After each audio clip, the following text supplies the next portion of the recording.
Conakry, 6 février 2019. Mesdames, Messieurs, merci de l'attention et bienvenue dans cette édition dont voici le sommaire.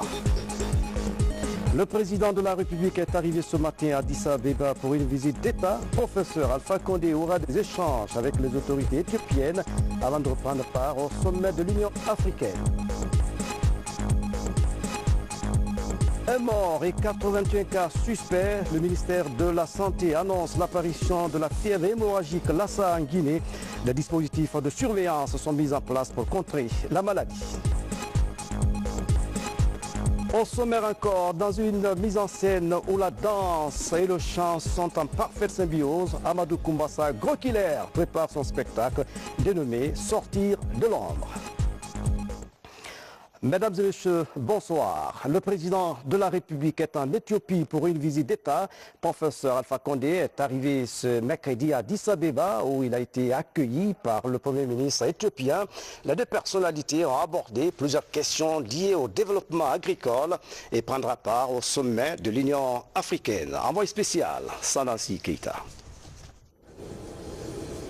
En visite d'État en Éthiopie, le président de la République, professeur Alpha Condé, en compagnie d'une importante délégation, est accueilli sur le tarmac de l'aéroport international d'Addis Abeba par le Premier ministre Abiy Ahmed ce mercredi 6 février 2019.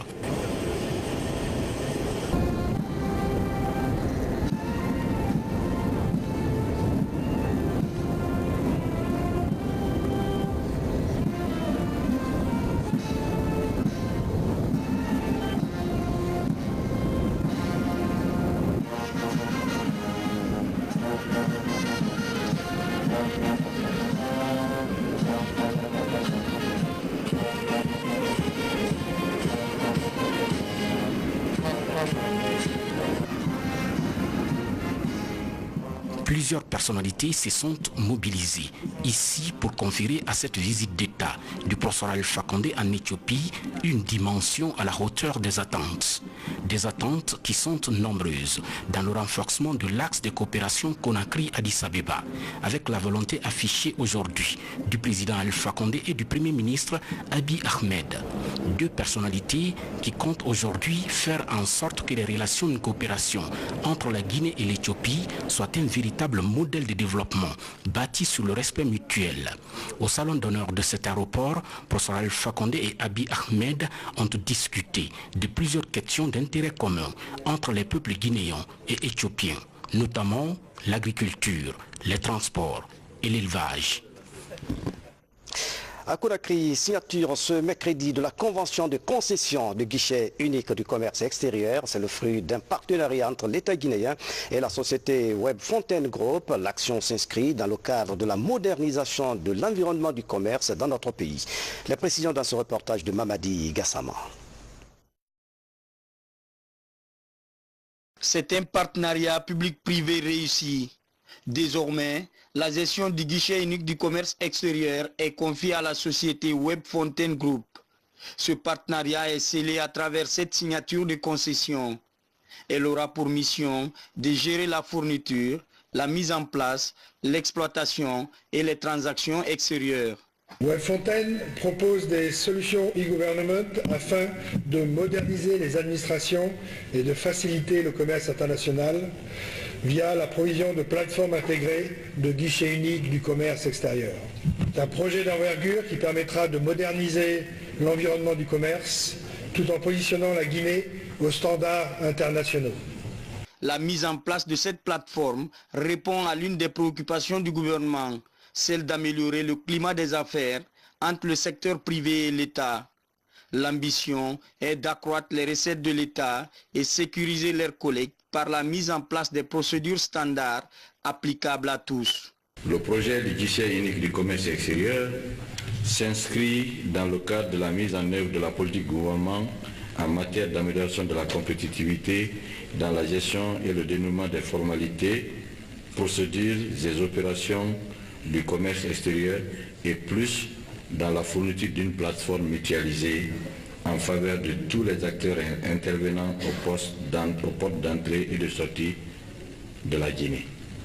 Il s'agit notamment des administrations publiques, en particulier l'administration douanière, des autorités portières, des opérateurs économiques transitaires, transporteurs, importateurs et exportateurs et des intermédiaires financiers.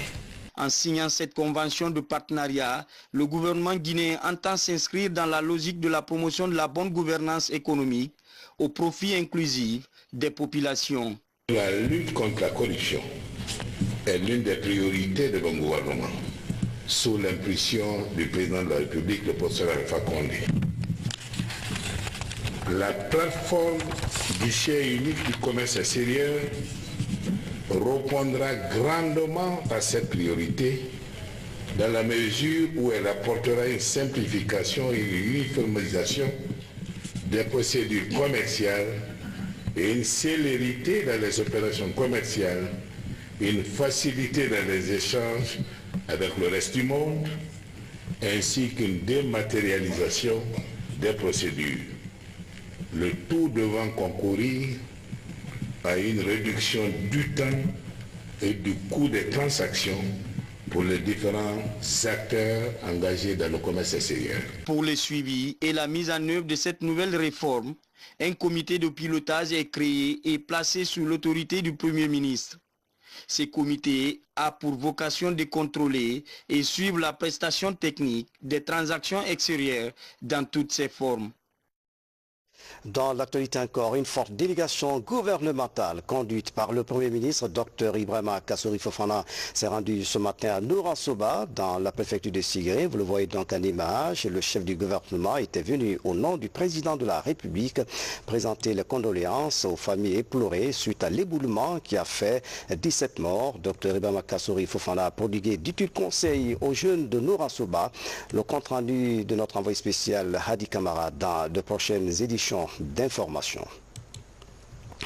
Et puis ce communiqué du gouvernement. Le gouvernement déplore le tragique éboulement de terre survenu à la carrière d'exploitation artisanale des mines dans le secteur Farangiani, commune rurale de Nourasoba, préfecture de Sigré, qui a fait 17 morts dans la nuit du 3 au 4 février 2019 et le grave accident de la circulation sur la nationale Koundara-Labé ayant causé la mort de 7 personnes et 6 blessés graves dans la journée du lundi 4 février 2019. En cette douloureuse circonstance, le gouvernement guinéen adresse ses condoléances les plus attristées aux familles des victimes. Le gouvernement guinéen rassure qu'il continuera à prendre toutes les dispositions dans le cadre du renforcement des mesures de sécurité pour faire éviter à l'avenir aux populations de tels cas d'accident. Il implore la grâce divine pour le repos en paix des disparus. Amen. Le ministre de la Santé annonce la détection d'un cas de fièvre hémorragique Lassa à Mamou. Un homme d'une trentaine d'années en provenance de Kissidougou est morte par suite de la maladie. Une autre préoccupation de l'Agence nationale de sécurité sanitaire. Des dispositifs de surveillance sont mis en place pour contrer la maladie. À ce jour, 81 cas suspects ont été enregistrés à Mamouya Kissidougou. Adiatou Bari fait le point. Dans les rues et bars cafés, les commentaires sur la fièvre Lassa sont sur toutes les lèvres. Sérénité chez certains citoyens, peur et panique chez d'autres depuis la confirmation d'un cas à Mamou. Quand je pense à Ebola, ce que Ebola a fait comme victime, je pense aussi à Lassa, presque c'est les mêmes symptômes. Donc ça me fait beaucoup peur. Beaucoup de citoyens ont une connaissance évasive de la fièvre Lassa. Une maladie hémorragique virale transmise à l'homme à travers les fluides corporels des petites souris ou rongeurs. À travers des boîtes à images, des messages de sensibilisation sont conçus pour favoriser son identification par les populations et même chez le personnel soignant. Des mesures de riposte médicale sont aussi identifiées par l'Agence nationale de sécurité sanitaire. Parmi les mesures que nous avons prises, d'abord il faut soigner les sujets malades. Donc on a essayé de réactiver nos centres de traitement épidémiologique, car parmi les maladies ciblées figurait Lassa. Et la ribavirine est le médicament de prédilection, surtout au début de cette maladie.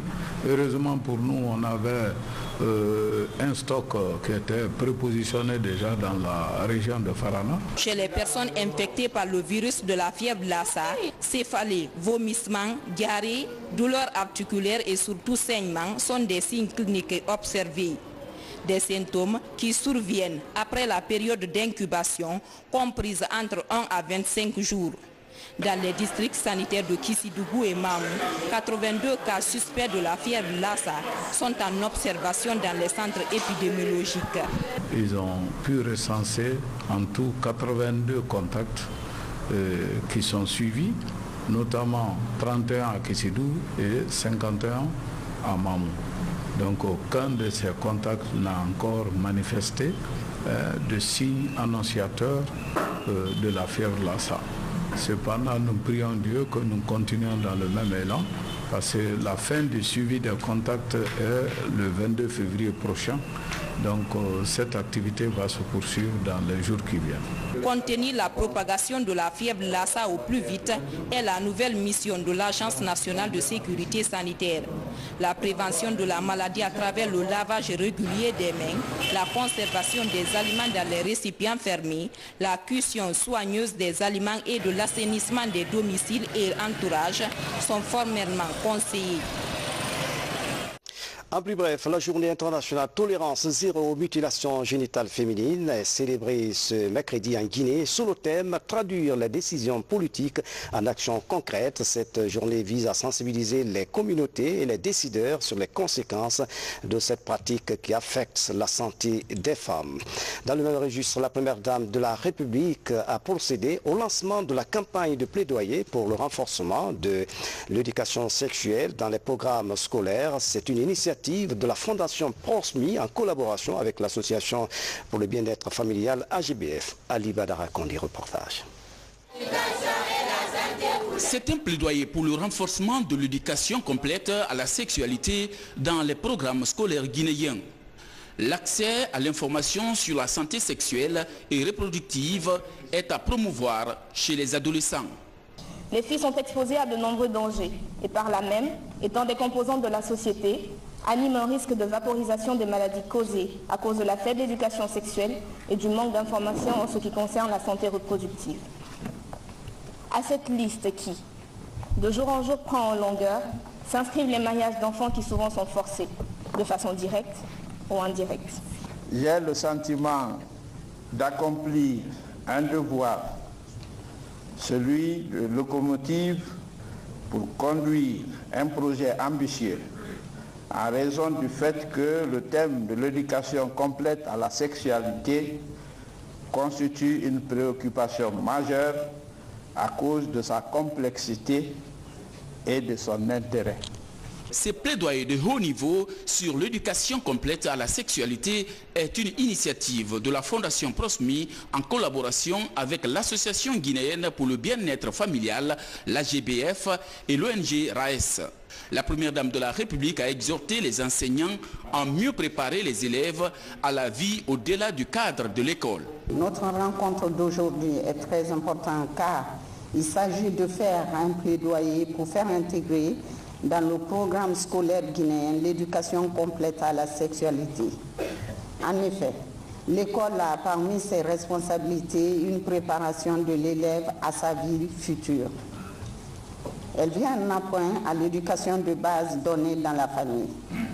C'est un lieu de discernement où les enfants et les adolescents apprennent par l'enseignement les mécanismes pour avoir une vie d'adulte épanouie. L'objectif de ce plaidoyer est d'amener les décideurs à mieux prendre en compte l'intégration de l'éducation sur la sexualité dans les programmes. Plus de 400 jeunes filles développent leur capacité managériale. Une initiative de l'ONG Oser Innover qui met en œuvre un projet Femmes sans barrières. Objectif, former un nombre important de jeunes filles dans les secteurs porteurs de croissance. Mohamed Amil Solano signe ce reportage. C'est une lutte quotidienne pour les autorités publiques et les organisations de la société civile. Réduire le taux de chômage en Guinée. Selon les chiffres officiels, 83% de la jeunesse guinéenne est frappée par le phénomène. Un défi de taille que veut relever le projet baptisé Femmes sans frontières, un concept nouveau dans le pays, fondé sur un certain nombre de valeurs qui repoussent les limites du genre.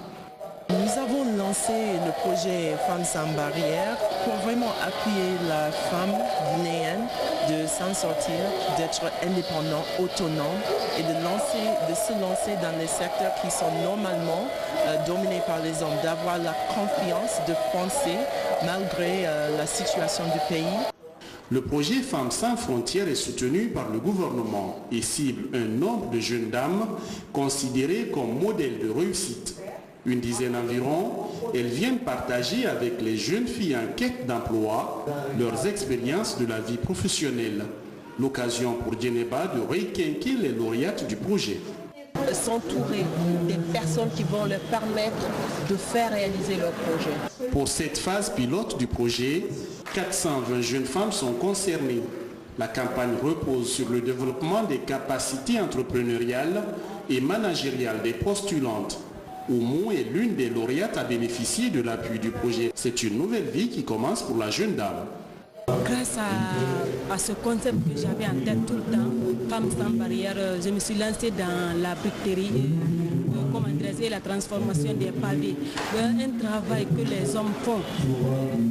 Et en Guinée ici, même les hommes, certains hommes n'osent pas à se lancer dans ce travail, soi-disant que c'est très difficile. Comme Oumou, plusieurs jeunes filles retenues par le projet participent à des sessions d'information sectorielle, de formation technique, de mentorat et de stages en coiffure, peinture, boulangerie, pisciculture urbaine, briqueterie et artisanat, chacune selon son choix. Merci Solano pour ce reportage. Les coupures du courant électrique redeviennent fréquentes dans certains quartiers de Conakry. Nos reporters sont allés au ministère de l'Énergie pour connaître les raisons de cette situation. Voici le reportage de Nabi Kamara. Au lancement de la réalisation du barrage hydroélectrique de Kaleta en 2015, 80 MW suffisaient pour éclairer la ville de Conakry et les localités sur la ligne interconnectée jusqu'à la baie. Mais de cette pointe, la fourniture du courant électrique est passée à 145 MW. Aujourd'hui, elle atteint les 365 MW avec les mêmes installations de Kaleta. Cette capacité devrait permettre de continuer à donner le courant aux populations régulièrement. Malheureusement, les délestages du courant apparaissent après la période des pluies. Le ministre de l'Énergie et de l'Hydraulique explique le phénomène par l'augmentation du nombre des consommateurs de l'énergie électrique et la dégradation de l'environnement. C'est un facteur important que les gens doivent savoir. Ce n'est pas l'inefficacité des installations de Kaleta, ce n'est pas l'inefficacité des installations thermiques, c'est que les consommateurs ont augmenté.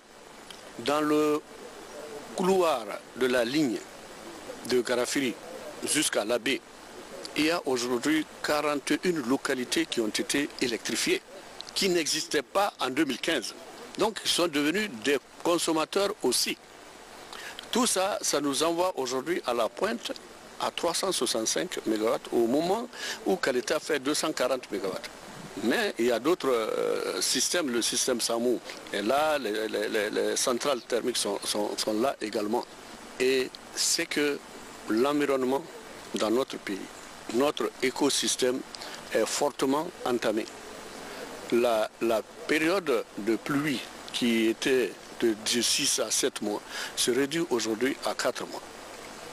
Garafiri difficilement a pu accumuler de l'eau pendant la saison pluvieuse passée. Kaleta, n'en parlons pas parce que Kaleta, c'est un barrage au fil de l'eau. La côte 110 doit être une côte maintenue pour permettre au groupe de fonctionner. Plus bas que ça, vous provoquez des problèmes de cavitation et les groupes automatiquement s'arrêteront. Pour espérer atteindre le niveau de stabilité sans risque de la desserte des ménages en électricité, le ministre donne rendez-vous en 7 mois. L'avenir électrique de la Guinée est en marche et rien ne peut arrêter ça. C'est la volonté du président de la République. L'avenir là est en marche, vous avez vu les travaux qui sont en cours. Et dans les mois à suivre, Swapiti contribuera à l'amélioration du productible de Kaleta. Le ministre Dr Cheikh Talib Silla va rester sur le terrain jusqu'à l'obtention des solutions idoines contre les perturbations énergétiques dans la capitale. À Matam, les services techniques du ministère de la Ville et de l'Aménagement du Territoire viennent d'arrêter les travaux de construction d'un immeuble de 3 niveaux. Selon les techniciens, le chantier manque de permis de construire. Explication, Mangafo Détouré. Ni les leçons d'un passé récent dans la construction d'immeubles à Conakry, ni la présence de la mission d'évaluation des chantiers ne les ont dissuadés.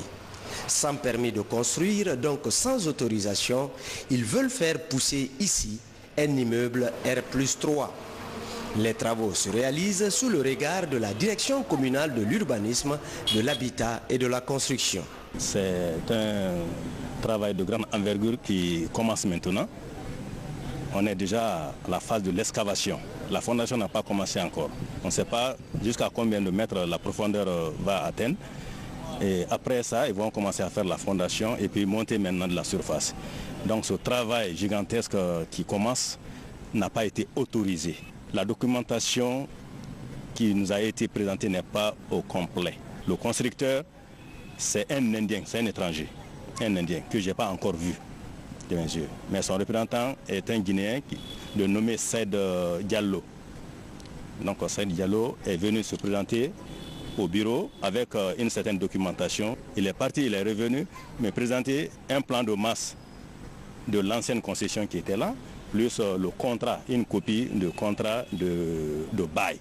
Ces ouvriers sont engagés par un ingénieur souvent absent des lieux.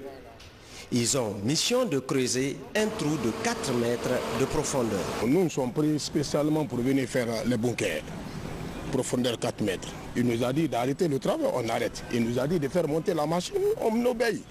On fait monter la machine, on garde, c'est fini. C'est quand tout est en ordre, on continue le travail. La Direction nationale de la construction, du logement et du cadre de vie se saisit du dossier et arrête les travaux.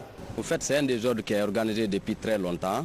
Et pour barrer tout ça maintenant, il faut le temps, la patience, la sensibilisation. Mais les gens font le petit malin. Quand vous quittez, il y en a qui travaillent. Par exemple, même ici, on a constaté que les gens travaillent la nuit. Donc il y en a qui se cachent pour échapper. Nous sommes sur le terrain aujourd'hui pour dire à ce monsieur d'arrêter. On n'a pas demandé autre chose qu'il se mette en règle, simplement. Sur le chantier, les travaux viennent d'être arrêtés. Des sanctions sont attendues contre les acteurs indélicats. Conakry a enregistré l'année dernière l'effondrement spectaculaire d'un immeuble qui a fait des morts. La question d'urbanisation est préoccupante à Conakry. Pourtant, la solution pourrait se trouver à l'Institut supérieur d'architecture et d'urbanisme, où des études sérieuses sont proposées pour chaque type d'habitation avant sa réalisation. Mais que faut-il faire pour éviter la construction anarchique à Conakry? Quelques éléments de réponse dans ce reportage signé Francis Colli. L'ISO, Institut supérieur d'architecture et d'urbanisme, est un établissement public de formation. Situé dans l'enceinte de l'université Gamal, l'institut est aussi consulté dans la conception et le design des types d'habitats adaptés aux conditions climatiques. Les 15% de la population de la Guinée habite actuellement à Conakry. Donc cette pression nous amène à une urbanisation sauvage désordonnée. Notre mission, c'est attirer l'attention des gens pour qu'ils viennent souscrire aux normes, à la réglementation et respecter la planification de la ville. L'institut existe depuis 2004. Il reçoit des étudiants de profil mathématique à cause de la tendance géométrique des pratiques architecturales. J'ai vu que les infrastructures de nos pays africains étaient vraiment en retard. Donc voilà pourquoi j'ai décidé de faire architecture et plus précisément, vu que la Guinée m'offrait déjà un cadre pour le faire, c'est pour ça que je suis venue faire architecture ici à Conakry. Les étudiants sont de plusieurs nationalités. Ils savent bien pourquoi ils ont choisi l'ISO. Pour les anciens sortants, c'est la voie de l'autonomie. Au bout de notre cursus universitaire qui s'est étalé sur 5 ans au sein de l'ISO, nous avons ensuite passé 3 années de stage avant d'intégrer l'ordre et d'avoir le droit de créer notre propre cabinet. L'ouverture de l'Institut supérieur d'architecture et d'urbanisme à la coopération a permis de développer un prototype de maison écologique multifonctionnelle. Le nom c'est Kaloum Bangui, mais ce n'est pas seulement limité à Kaloum. Les mêmes problèmes qui sont à Kaloum se rencontrent dans d'autres quartiers de Conakry maintenant. Allez-y à Bonfim-Port, allez-y à Gbessia-Port, c'est les mêmes bidonvilles qu'on trouve. Avec les nouvelles configurations prenant en compte l'étude du sol, du climat et des matériaux de construction, l'on pourrait éviter les effondrements d'immeubles. Comme ce fut le cas à Conakry ces derniers temps, où plusieurs familles ont été endeuillées avec des dégâts matériels considérables. Dans l'actualité encore, remise des magasins d'armes et de munitions aux forces armées guinéennes. Ils sont réalisés par l'ONG MAG, une action qui s'inscrit dans le programme de réforme des forces de défense et de sécurité. La cérémonie s'est déroulée en présence des autorités militaires. Sergent-chef Lamine Sana Kamara, correspondant de la presse militaire. Ces infrastructures réhabilitées, construites et équipées par l'ONG Mine Advisory Group sous le financement du gouvernement allemand, sous la supervision de la Commission nationale de lutte contre la circulation illicite des armes légères et de petit calibre, servent désormais de magasins d'armement pour la première région militaire de Kindia, l'école nationale de gendarmerie de Sonfonia et le bataillon du quartier général. Une initiative qui vise à améliorer la sécurité et la gestion des stocks d'armement et de munitions des forces armées. Sécuriser les armes et les munitions constitue un enjeu pour la paix et la sécurité dans le pays et notamment dans la région pour la protection des populations civiles. C'est ainsi que des discussions ont eu lieu entre la Commission nationale et l'ambassade allemande ainsi que MAG pour discuter la faisabilité de ce genre de projet. Je voudrais tout d'abord exprimer à la hiérarchie militaire ma reconnaissance pour avoir favorisé auprès de l'ONG Mine Advisory Group l'obtention de cette nouvelle infrastructure qui, pour le bataillon du quartier général, constitue un outil important pour la sécurisation de toutes les entités qui y vivent en son sein. L'amélioration des conditions de vie et de travail des militaires est une des priorités de la réforme du secteur de sécurité. C'est pourquoi les partenaires de la Guinée lui viennent en aide dans l'atteinte de ses objectifs. L'opportunité m'est offerte pour affirmer que ces réalisations vont en droite ligne de la volonté du gouvernement de renforcer les capacités opérationnelles des forces de défense et de sécurité. Cette volonté se manifeste particulièrement depuis quelques années par le financement à travers le budget national de développement des activités de la réforme du secteur de sécurité. Ces infrastructures qui font l'objet de remises viennent s'ajouter à de nombreux autres lots récemment réalisés à Conakry et dans les unités de l'arrière-pays. Toutes choses qui galvanisent les troupes. Et puis, ce communiqué, le ministère de l'Éducation nationale et de l'alphabétisation remercie vivement à tous ceux qui ont donné des cours dans nos établissements élémentaires et secondaires durant le premier trimestre de cette année scolaire. Le département salue surtout le patriotisme des diplômés issus de nos établissements de formation des formateurs, ENI et ISEG. C'est pourquoi des primes d'encouragement ont été payées à ceux d'entre eux qui ont servi depuis le 3 octobre 2018 sur la base de leur autonomie de classe et ou de cours après vérification de leurs documents pédagogiques. Le ministère de l'Éducation nationale et de l'alphabétisation demande à tous et à chacun de respecter la procédure de sélection des contractuels conformément aux instructions du Conseil des ministres en vue de leur titularisation. Conakry, le 6 février 2019, le ministre Mori Sangaré. L'enseignement supérieur et de la recherche scientifique à la quête de la qualité des réformes sont engagées depuis 8 ans dans le secteur. À propos, nous vous proposons un extrait de l'émission à bâton rompu avec Ansman Toumani Kamara. Il se trouve que les établissements ont les arrêtés de création, ont l'ouverture, autorisés à fonctionner, mais le processus devait se terminer par l'agrément. Étant donné que les évaluations n'ont pas été faites, et ça c'est un problème au niveau du département. Le problème ce n'est pas le concept d'agrément, est-ce que vous voyez?